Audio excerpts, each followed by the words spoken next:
The first national register of foreign farm ownership in Australia has gone public. It shows land belongs to overseas investors, mostly in England and America. Regional Affairs reporter Lucy Barber.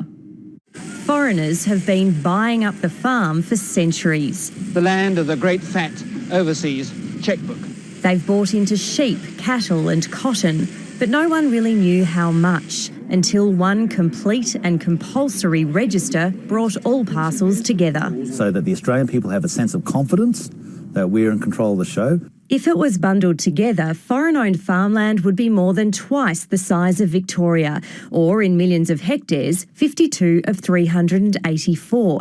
That accounts for the headline figure of more than 13%. But percentages vary wildly. Almost a third of the Northern Territory's agricultural land is owned by overseas investors.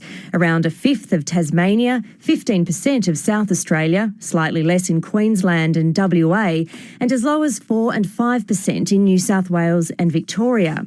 Properties for livestock grazing are by far the most common foreign purchase, but they're also interested in cropping, fruit growing and forestry.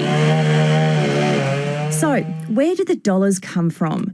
British interests make up half of all foreign-owned land. Then comes America, the Dutch, Singaporean investors and, fifth on the ladder, Chinese interests, with less than 3% of foreign holdings. The single largest agricultural foreign investment purchase that I have approved in the time of Treasurer was actually to a Dutch-Canadian consortium. But had the Federal Treasurer approved the sale of the Kidman cattle empire, China would have been propelled to number 2 on the register. The issue of can we feed and clothe ourselves is not one that we need to be concerned about. Farmers hope Australians armed with the facts will support overseas investment. But now there's a figure on foreign ownership, debate will turn to how much is too much. This is a substantial amount of land and we have a substantial responsibility. What the register doesn't specify is whether foreign governments or private companies own land.